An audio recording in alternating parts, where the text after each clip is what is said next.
a long while ago at this point, you might remember the Need for Speed video that I made.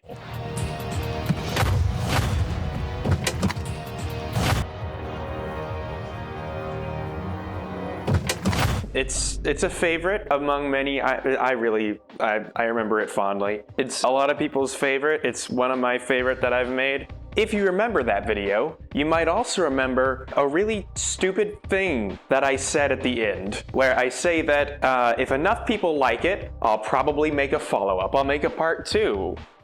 The reason I said that is because that video was like a crash course breakneck overview of like every single Need for Speed game up until the mid-2000s. A very normal boots type video. They weren't reviews, they weren't really any kind of historical recounting. It was just an excuse for me to talk about something that I, wanted to talk about and have fun with it. There is a reason that I stopped where I did. And the reason that I stopped where I did is because I wanted to make a video that was fun to watch and fun to make. And the trouble is that it is not fun to talk about Need for Speed after the golden era, which you'll notice is where I stop. Most Wanted is the peak, and it's just downhill from there.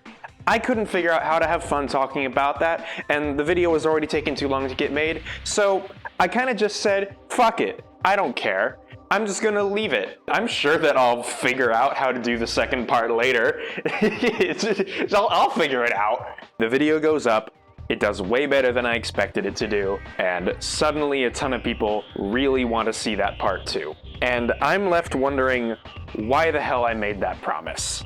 Tracking the history of an IP as entertainment is a real double-edged sword. Because on the one hand, tracking its rise, watching it improve and gradually iterate upon itself, it's fun, it's a ton of fun. But seeing that fall from grace, it's very educational. It can teach you a lot about the industry, the climate. These games are extremely of their times, and, for better or for worse, each one can teach you something about when it came out. I think I said that in the video. But the stuff that these later games have to say about the time in which they were released is really depressing and cynical for the most part. Take The Run, for instance. That one's fun to talk about, but it's fun because of how cynical it is. Remember when they got Michael Bay to direct a fucking trailer for The Run?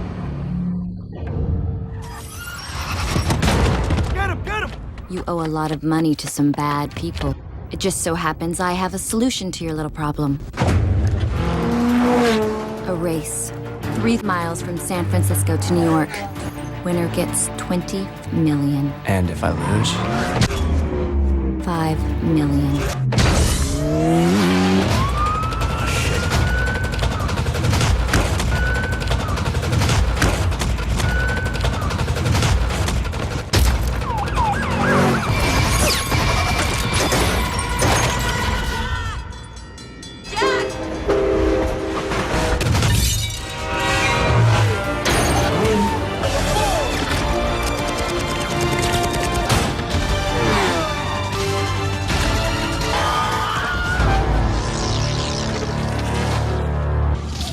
They even had like an interview with him where they ask him like, how do you make a trailer? And it's just like, it's so obvious that he phoned it in. It's so fucking funny. What Michael did for this was to really take some existing shots and propose how to make them a lot better. Can you do one right at the end, just a little less motion blur, just a couple options? Is that possible? Like, yeah, man, Need for Speed isn't making enough money. What if we made Need for Speed into Uncharted for no fucking reason? Great. That's what it needs. I'm talking out of my ass here. This could be true or false, but to me, it kind of just scans like as soon as the wave of car culture started to die out at the end of the 2000s and entering the 2010s, suddenly Need for Speed, the series, just didn't really have something to grab onto anymore. And so when you're not riding a cultural wave, but you as a franchise still need to be making more and more money every single year, you kind of just gotta chase other trends, I guess. The most depressing thing about The Run is that it was the last game that Black Box, the guys who brought the series into the limelight, gave it its renaissance, who were responsible for all of the best titles from the series. That was the last thing they made. After that, they were placed into EA Sports hell, and shortly after they were evaporated entirely. Need for Speed is a series owned and managed by EA, and so you can imagine how frequently stories about developers making these games end exactly like that. Every time it felt like maybe there was some hope, there was always some reason for it to be let down again. It was crushing, you know, to watch that develop in the most predictably depressing way possible. Like, oh, they're forming a new studio specifically to work on Need for Speed. That could be exciting. The first game gets a mixed reception. The second game is a loot box nightmare. Oh, the third one's pretty good. The studio shuts down. Fucking great, man. But hey, on the flip side, Unbound comes out, and a lot of the people who worked on Ghost games were absorbed into Criterion. The guys who have been making it, those are the guys who worked on Burnout. They're kind of like one of the last experts in racing games still out here. They also absorbed Codemasters, one of the other last fucking people out here who know how to make racing games. All of them came together, they made Unbound. Unbound was really fucking good. And then, oops, Codemasters gets hit with wave after wave of layoff after Unbound comes out. Also, Criterion is now a support studio for fucking Battlefield. Great! Great, man. Fuck. Gah! Can we have one thing? Can we just have one thing? This fucking sucks. It sucks a whole lot.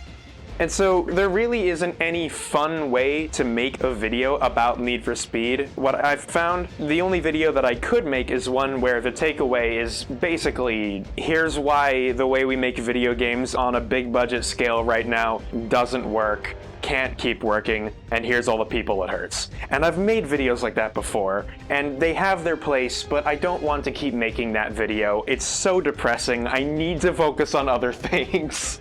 And so the question I'm left with at this point is, well, what else? What else is there? What am I left with at this point? And the answer, as is so often the case, is to look at the indie scene.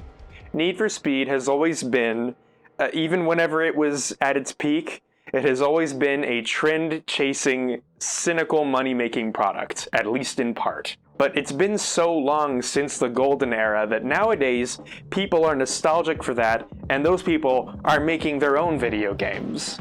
There's a lot of really cool, interesting stuff being made in the indie scene right now that involves car. Let me pull up a couple examples.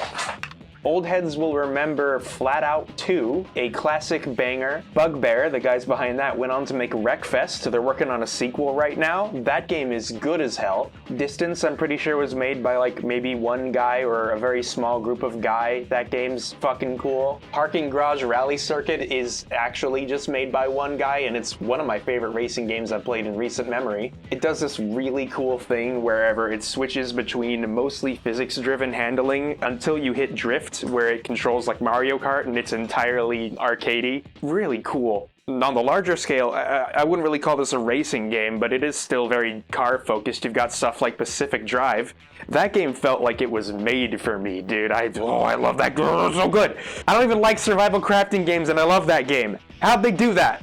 And there's even more games coming out, and there's a ton more on my radar I have yet to try or haven't come out yet, but I'm very excited to get around to. Games like Inertial Drift, geez, going through my wish list. Phantom Spark, Yellow Taxi Goes Vroom, Heading Out, Buck Up and Drive, #Drive Rally, Golden Lap, Motor Town, Tokyo Extreme Racer, Fumes, that one looks so good. SZ Rot, I don't know how you'd say that one. That one's not out yet either, but oh my, I want to fucking play it. I could go on. You know, it's easy to get bogged down in doomer mode whenever there isn't the same kind of huge swings being made in when it comes to car games anymore, you know? I mean, there are days wherever I look at the landscape, I see that literally only Forza is still successful in the car space. I look at Forza Horizon, I see that it is a playable advertisement advertisement disguised as a video game, and I want to stick my head in a trash compactor. But I don't do that, because then I see all of these extremely cool games made by people who want the same things that I do, and are actually out there making it. If there are any that I missed, that I didn't mention, and you think I don't already know about, do leave a comment. I'm not just engagement baiting. I really do want to... I want to play more card game!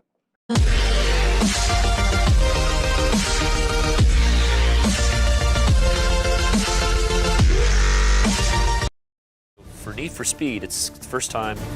Well, you know what's interesting about gaming engines? They're getting more sophisticated. The lighting's getting better. I was very impressed with this Need for Speed crew. They very good at their direction of camera work and stuff like that, of how it would actually look and feel. They have a very filmic look to their stuff. Stories about this guy Jack, who is indebted to some bad guys, and they travel across the country, all these different views. Also, you get out of the car.